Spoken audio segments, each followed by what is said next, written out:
Hey, I'm Raz. I'm also known as Little Alt Space on Instagram. And I am a little as well as somebody who is diagnosed with. So I have a system with littles as well. So can you tell me more about what it means for you to be a little and also what it means to have DID and what dissociative identity disorder is for anyone who might not know?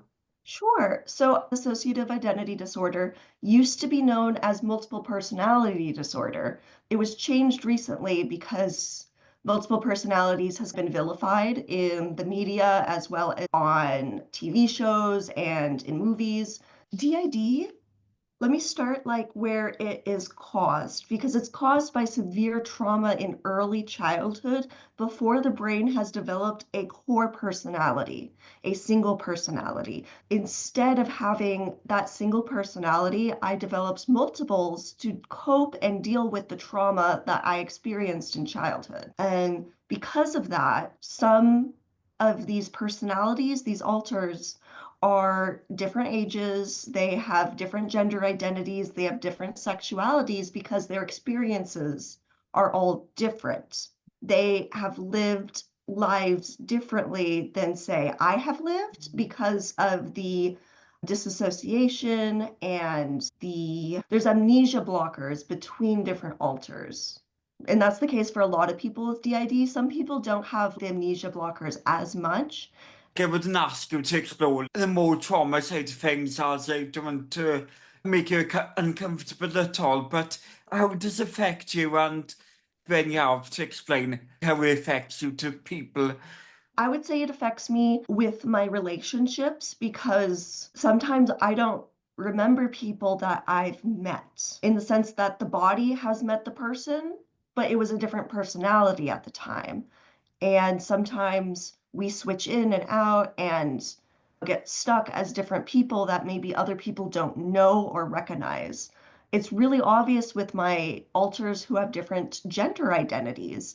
And like this time last year, my alter Rylan was fronting the most and would go to work and make decisions about the body and our lives that maybe didn't go along with what other people wanted in the body, in the system. For example, he cut off all our hair and dyed it blonde, and we're still recovering our hair from that. I'm wearing a wig right now because my natural hair is so short. And that's just like one example of decisions that other alters have made that impacts my life as somebody with DID. I think I can see how it could affect relationships because I think it's probably, I know a lot of mental illnesses and mental health conditions are very misunderstood, but I think what I can understand from DID, it's one of those like conditions that is very much misunderstood. And because, as you said, like used to be defined as multiple personality disorder, now known as DID, of course, I guess you have that thing where you often find in yourself having to explain that, but also explain that at certain times like that, you might not be like, as you say, you are as, but sometimes you can be, as you said, violent and through different alters or personalities is something then to wrap other people's heads around. And I guess there's a lot of confusion and misunderstanding. Yeah, especially with my relationship with my partner, for example. I've been with her for 7 years now, and I love her dearly, but sometimes she still doesn't quite understand why there are these multiple personalities. And she is strictly a lesbian and gets very uncomfortable around my male personalities because they are so masculine and definitely male. They're definitely men. And they're very different from, for example, me, who's like a little bubbly, very girly. I love regression too. And some of my alters actually don't. Some of my alters find little space to be uncomfortable and almost embarrassing. But me, on the other hand, I find it very comforting. I find it's my safe place. It's where I go when I need a break from real life. I can understand how the difficulty of understanding where you're, how this happens for yourself. You probably have many questions that you're always asking and finding out, as well as you said, your alters probably have different questions about other alters, because that thing is, because you're sharing the same box. Yes, I think it's probably the hard for yourself is that you got an ongoing challenge within yourself, the different balances of the different personalities, as you said.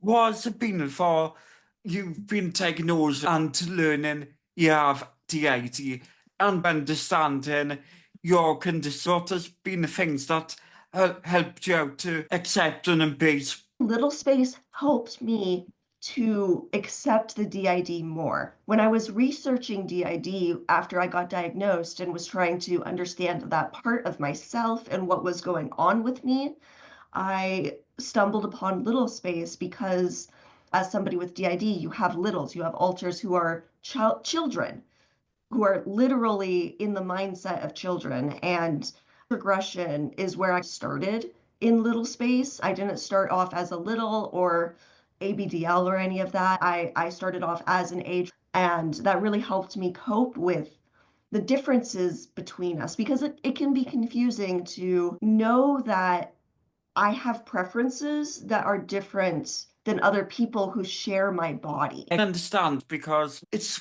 probably quite been something for yourself to understand and have the other alters understand your needs, because as you said, one of the things you want to explore is the whole thing of the differences with the ages of the mindsets of alters, and also explores the gender fluidity within D.I.D. So can you give me a bit more of a background about your age regression and your little space as well? How has it helped you, and what were the things they were doing to help you explore that space? So regression really did help me with exploring my DID because it helped me almost unlock some of those amnesia barriers that were between us and helped me communicate between others that I didn't understand before.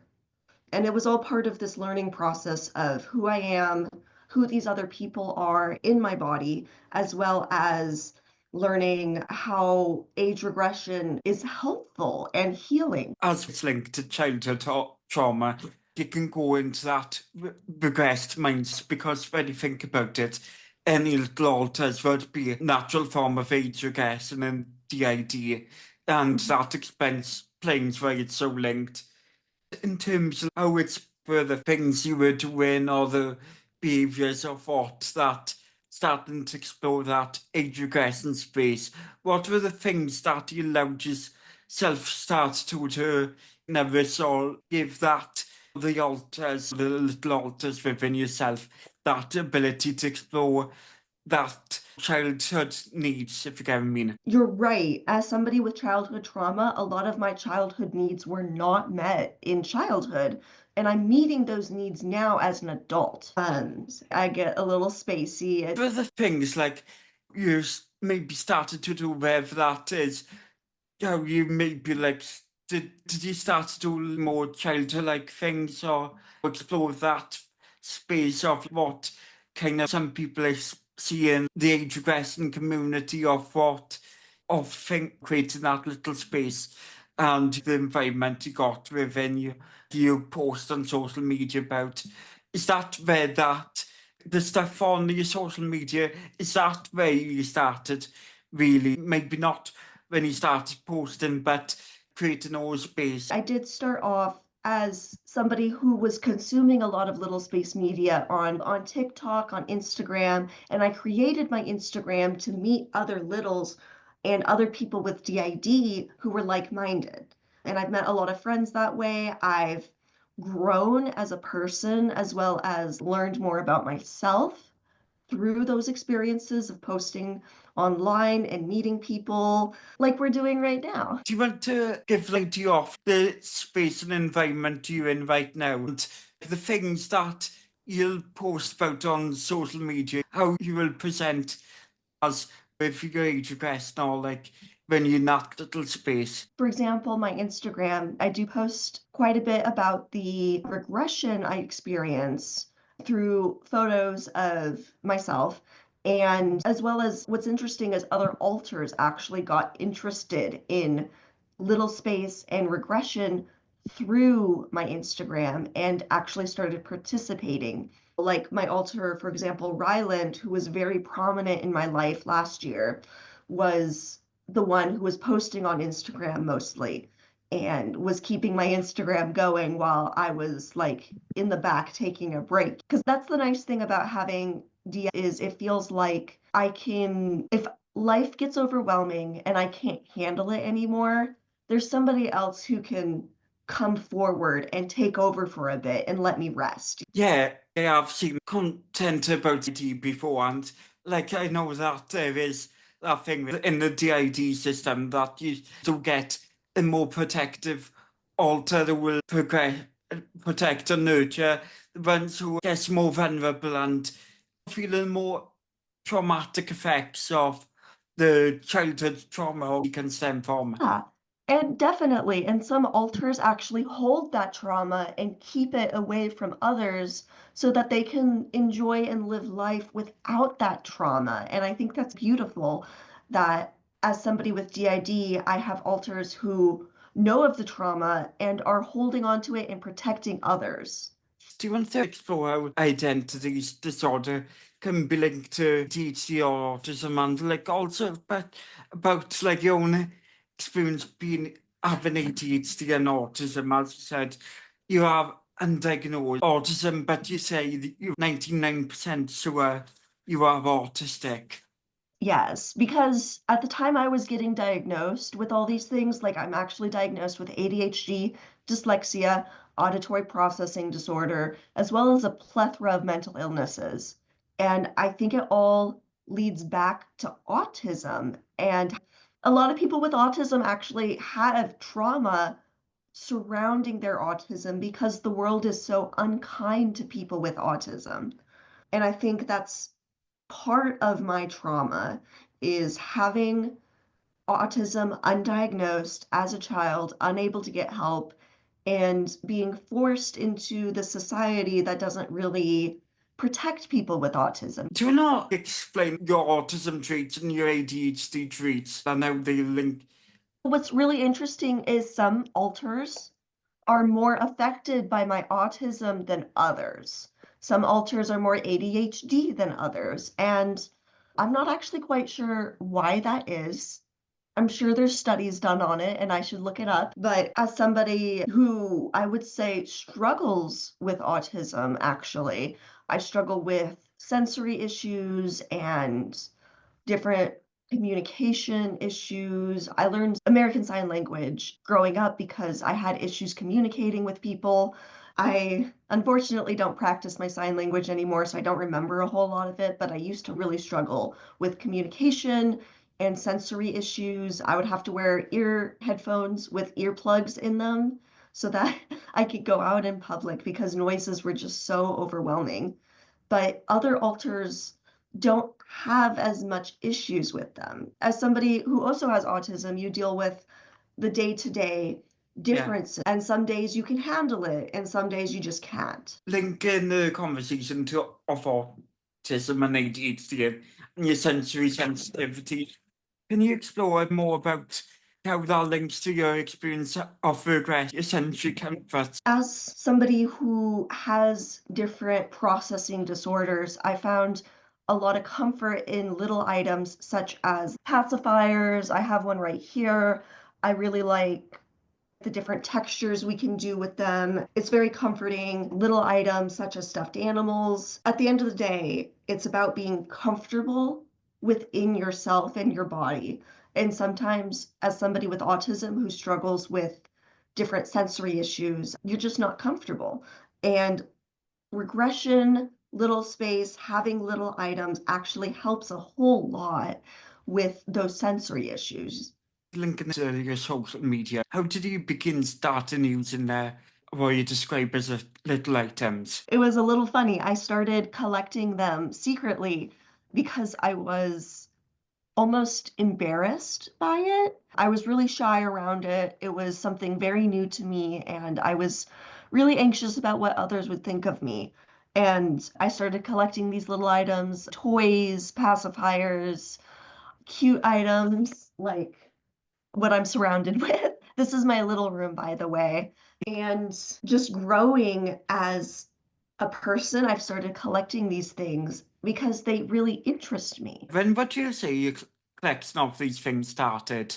And do you think that maybe when you started your collection, do you think that was a subconscious element of your inner child healing linked to your dissociative identity disorder, even if you might not have been having experiencing these having the alters come through yet and been diagnosed with it? I started collecting and accepting my little side about 5 years ago, actually. I started my Instagram then, and I just started posting things that made me happy. Outfits, little stuff of different collections, different onesies, and things like that. Mostly to connect with others, not necessarily to show off, more of Yeah. this is what I'm doing and this makes me happy, and I want to see others doing this too. As embracing your own identity and embracing who you are, and link this point about to the experience of being autistic. When you said before, with some of these things of what can be comforts and can help you with your sensory sensitivities to experience that D.I.D. Do you think that has helped come along with autism masking, and as the process of accepting it being about unmasking your autism as well? Absolutely. It definitely helped me accept the other alters within me because that was a process. The accepting of the diagnosis as well as starting treatment was difficult. What am I trying to say? I was a mess before. Like, I was very confused as to why I was sometimes this person, other times that person, and why my name would change. And it was like watching somebody else move my body through a TV screen.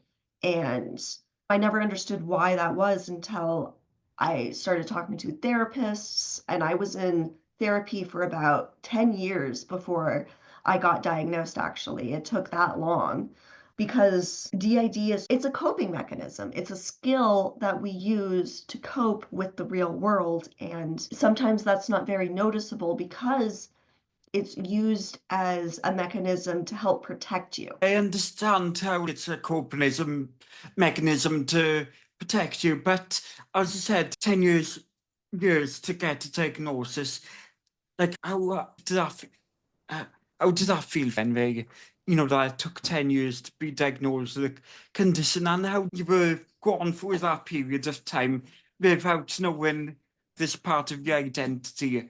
And so that, as well as I'm also very worried about expressing myself correctly and expressing DID correctly, because I don't want somebody to come away with the idea that this is how DID is for everyone, when really DID is so individual, and because everybody's trauma is so individual. I get that about the age that not many people are. It assumed that it's like a small minority that actually not heard of it, and very few of them might know truly what it means. It is complex because there'll be some people with DID with only a few alters, and there's some on along in the spectrum of it who have dozens of alters, and so it can fluctuate. And it's something that's still yet to be fully understood because, as you said, you already got so many questions you still answered, and there's so many things I can't really say with certainty about what's accurate about DID. But as you was implying, you can only really speak from your own experiences.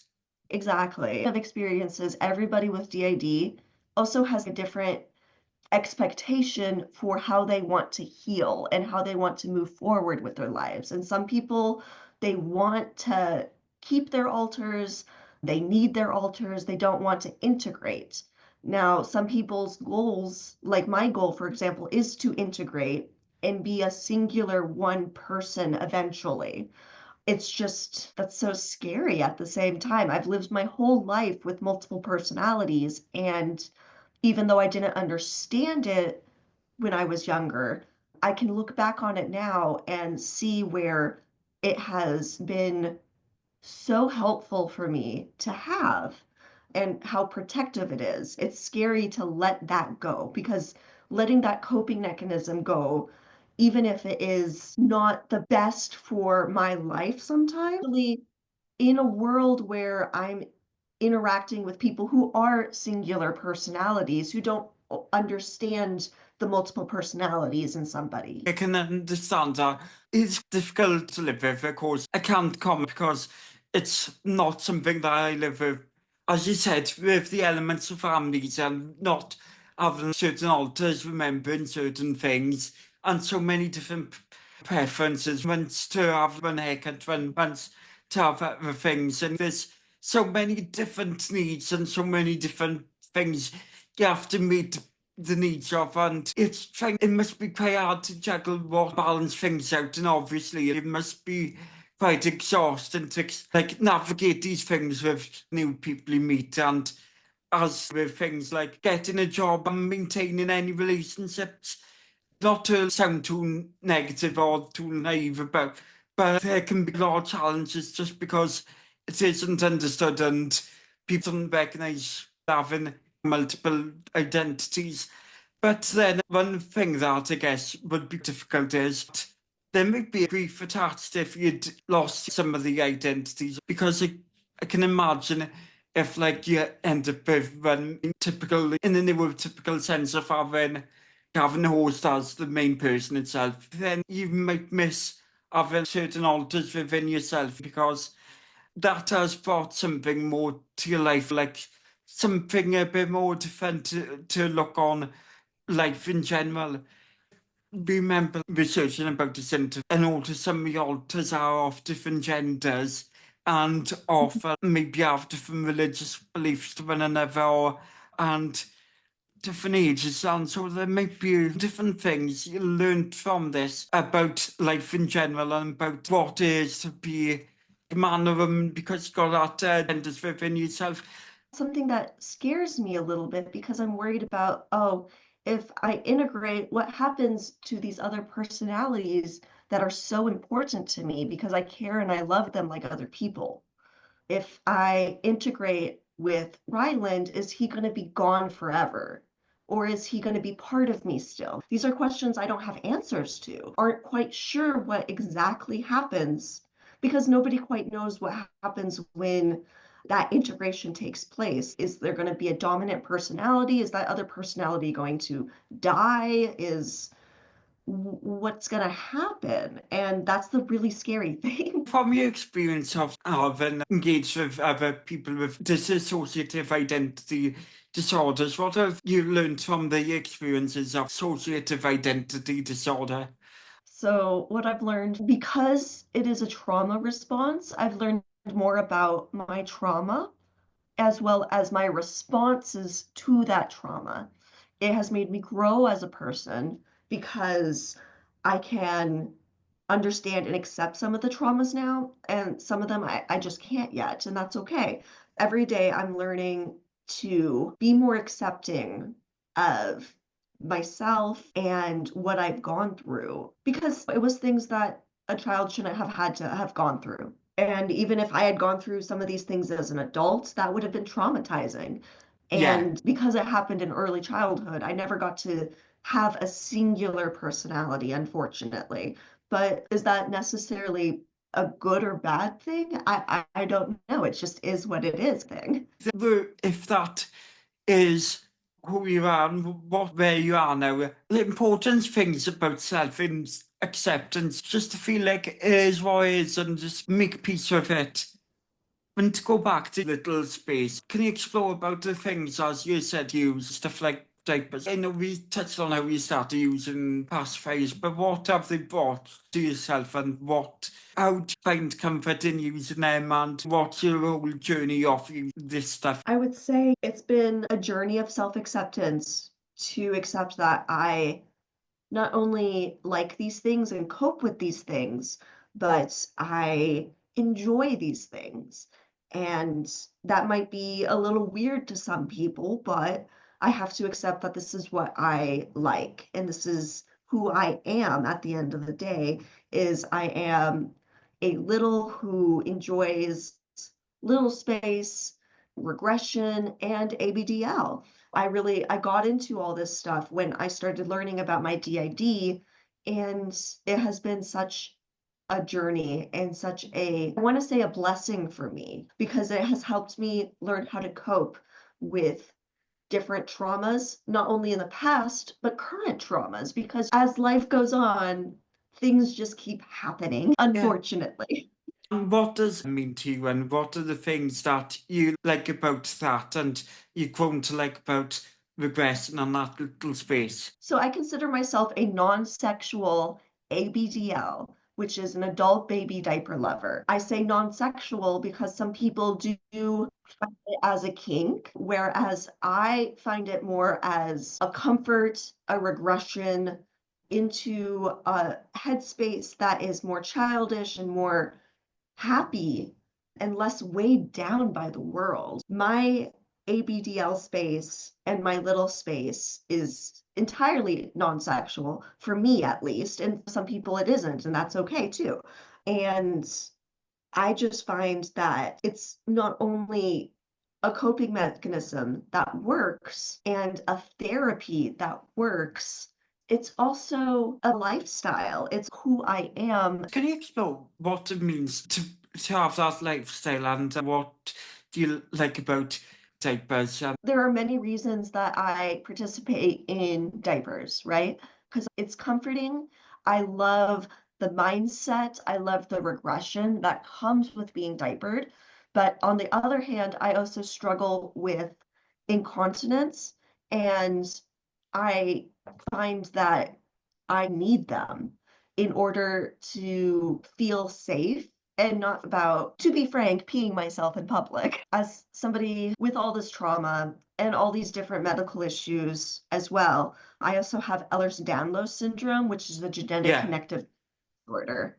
I know And that it's, is quite common in autistic people, and yeah, I'm familiar that amongst autism and amongst Ehlers-Danlos syndrome, that incontinence can be quite prominent. exactly. It is a safety for me. It feels safe. It's not only a safety in the sense that, oh, good, I'm not gonna pee myself, but also if I do, it's okay. And if I regress to the point where I can't do this anymore, it's okay. That may be the thing within your D.I.D system. You got littles, and is there that thing of when you're in that space, you lose your developmental abilities in terms of that you may not be able to properly communicate verbally? It can be either disabling. Is it that where you in that moment depend on diapers and are incontinent? Is that a thing that you experience with alters in the D.I.D system? Definitely. And the thing is, though, with alters and with having those barriers between us, is I don't always remember what my other alters are thinking, experiencing, or doing in that Yeah. moment. For example, I'm going to name my alter Rosie.